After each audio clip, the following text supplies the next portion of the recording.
This is the weekly sales meeting for March 15th, 2026.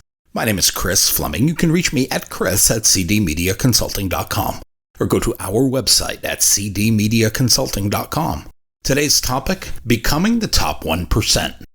You may have heard this phrase before. The cat who aspires to become a lion must lose its taste for rats. It's a simple line, but it captures the truth about elite performers in any business, but specifically sales. Those people who rise to be part of the top 1% are not the most talented. We are more willing to abandon the comfortable habits that most salespeople cling to. We choose the work that feels difficult. We choose preparation over activity. We choose long-term advantage over short-term relief. We choose to grow while the rest of the field chooses to stay comfortable.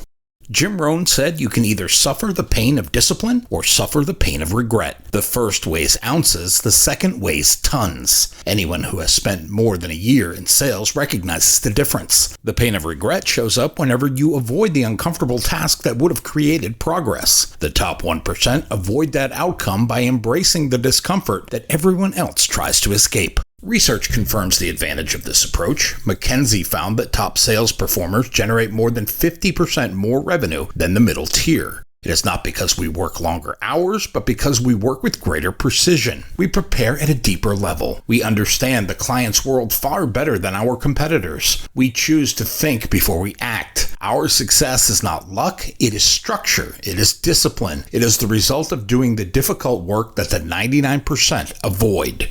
Elite sellers begin by studying a client's business in detail. Salesforce reports that 78% of buyers want salespeople to understand their business. This is the act of earning the right before suggesting a solution. Yet only 28% of sellers meet this expectation. This is the great divide. The average salesperson wants speed, not depth. They skim websites. They chase activity. They rely on the same questions and hope they uncover something useful. They operate with a short-term mindset that rewards motion over understanding. The top 1% choose the opposite path. We dig deeply into industry structure, competitive dynamics, consumer behavior, and business pressures. We come to the table with insight instead of generic questions. We create value before we ask for any. In a crowded field, that alone puts us in rare company.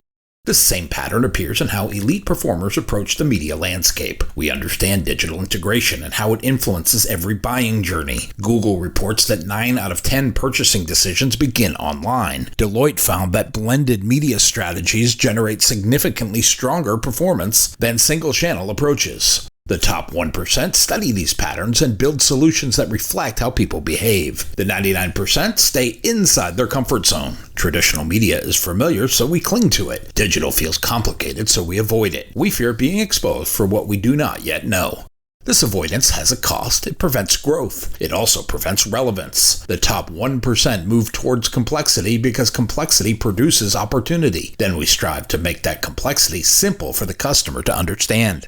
Data plays a similar role. The Harvard Business Review notes that organizations that use data-driven insights grow at a higher rate than those who do not. Buyers feel the same way. In a Salesforce study, 3 out of 4 decision makers said they are more likely to buy from someone who can interpret data. And it is not only to interpret it, but to apply it to their business. Yet most sellers avoid data entirely. We get overwhelmed by analytics. We never built the skill to translate numbers into meaning. We default to intuition because it is a tool that feels more familiar. The top 1% move past this discomfort. We treat data as a steering wheel rather than a decoration. We use it to understand audience behavior, refine messaging, and justify investment. We use it to guide strategy instead of guessing. In modern selling, data is not optional. It is foundational. Another behavior that separates elite performers is how we think about solutions. The top 1% customize. We design multi-platform plans that reflect the client's goals rather than the convenience of a standard offer. We blend traditional and digital assets with intention. We build campaigns that stretch our creative muscles. McKinsey found that businesses that prioritize creative problem-solving outperform competitors. It is often by as much as 70%. Creativity is not limited to messaging. It includes how a seller designs a plan that matches the reality of a customer's marketplace. The 99% prefer the ready-made package. It is simple to present and even simpler to defend. It also creates no differentiation. It signals to the buyer that the seller is not thinking deeply.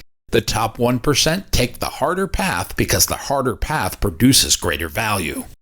Elite performers also treat learning as an ongoing obligation. We invest in courses, books, conferences, and training. We update our knowledge as the market changes. We recognize what Peter Drucker meant. Drucker said knowledge must be improved, challenged, and increased regularly or it vanishes. The 99% believe that experience alone is enough. They stop learning once they reach a baseline level of competence. They repeat the same year of knowledge over and over instead of adding depth. LinkedIn Learning reports that 94% of employees would stay longer at a company that invests in their growth. The best sellers have already discovered this truth. Growth requires fuel. Comfort burns it away. The top 1% also think in years rather than quarters. We build long-term partnerships instead of chasing quick wins. We treat trust as the core asset in the relationship. Bain & Company reports that increasing customer retention by only 5% can increase profits by 25 to 95%. Loyalty is not a soft concept. It is an economic force. Most sellers never experience it because they remain stuck in a transactional mindset. Most operate inside a 90-day window. They close a deal, move on, and hope the renewal takes care of itself. The 1% invest in relationships. We stay close to the client's business. We anticipate needs. We communicate with clarity and frequency. Over time, this produces a bond that leads to larger, longer-lasting partnerships. This is how real growth happens. Albert E. Gray worked for the Prudential Insurance Company. In 1940, he delivered a speech to the National Association of Life Underwriters called The Common Denominator of Success. In it, he said the successful person has the habit of doing the things failures don't like to do. That single line illustrates the gap between the top 1% and everybody else. Success is not built on brilliance, it is built on the willingness to embrace tasks that feel tedious, uncomfortable, or difficult. Elite performers do them anyway because those tasks move the needle. Average performers avoid them because they do not feel good in the moment. That choice creates the performance gap. A related habit is our commitment to proactive problem solving. Top performers anticipate disruptions before they become problems. We address issues early. We communicate openly. We take responsibility for protecting the client's investment. Winston Churchill said the price of greatness is responsibility. Top performers have a willingness to pay that price. The average seller avoids it. They wait for the client to raise the issue. They respond only when something breaks. They fear the weight of accountability, so they step back at the moment when stepping forward would build trust. The top 1% understands that stewardship is a competitive advantage. We run towards responsibility because responsibility proves our reliability. Negotiation is another area where elite performers separate themselves. We prepare thoroughly. We understand value. We ask strategic questions. We resist the urge to fold early. We seek agreements that serve both sides. The Journal of Applied Psychology found that negotiators who are well prepared outperform those who are not. The gap is almost 40%. Preparation wins deals. Most sellers fear negotiation. They see it as conflict. They worry about harming the relationship. They rush to a quick agreement to avoid discomfort. In the process, they give away real value. The top 1% understand that negotiation is not the enemy of the relationship. It is part of the relationship. It clarifies expectations. It reinforces value. It creates mutual respect. Time management provides another clear dividing line. Average performers allow urgency to dictate their days. They multitask to the point of exhaustion. They confuse motion with impact. Stanford University research shows that multitasking reduces productivity by up to 40%. The top 1% treat time as a scarce asset. We plan our days with intention. We protect blocks of time for high-value work. We evaluate tasks based on impact rather than comfort. We understand that effectiveness is not the same thing as availability. We reject the noise that consumes the schedule of so many. Technology also separates the two groups. The top 1% embrace tools that help us track activity. We look for ways to help analyze data. We will automate communication and streamline workflow. We see technology as leverage. The 99% resist the learning curve. They cling to outdated systems despite the cost inefficiency. Gartner found that sellers who use advanced tools increase conversion rates by as much as 15%. Tools matter. Implementation matters even more. Top performers lean into innovation rather than shy away from it. These behaviors rely on one foundational element, which is resilience. Elite performers understand that rejection is not personal. We remain steady even when conditions are difficult. We treat setbacks as information rather than injury. Viktor Frankl wrote, "Between stimulus and response, there is a space, and in that space is the power to choose." The top 1% guard that space carefully. We work to control our mindset. We protect our attitude. We refuse to let a bad week rewrite our belief in ourselves. The 99% fall into negative self-talk. They allow short-term frustration to reshape long-term decisions. Resilience is not a gift, it is a discipline.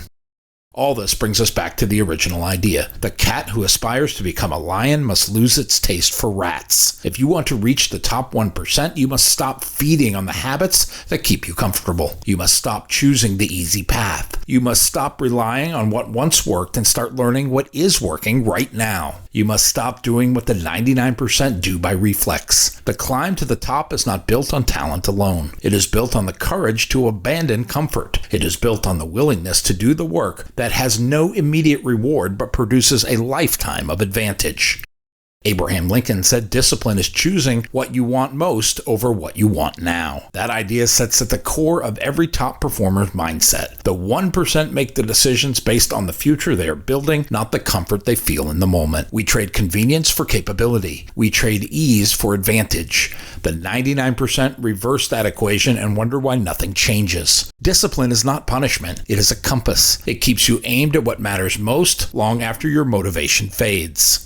The top 1% are not born with special gifts. We rise because we choose habits that most people avoid. We study harder. We think deeper. We act with intention while others stay comfortable. Anyone can step onto that path, but very few make the commitment to stay there. The separation is not a talent. It is a choice. Every day you either move toward the work that builds strength or drift back to the habits that keep you average. The choice is the filter. It always has been. Will you stay a cat or become the lion?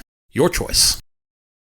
My new book, Double Your Revenue, is now available on Amazon.com. If you like what you have heard here today, please consider ordering a copy or two. You can always send one to a friend. Go to cdmediaconsulting.com right now and follow the instructions to order.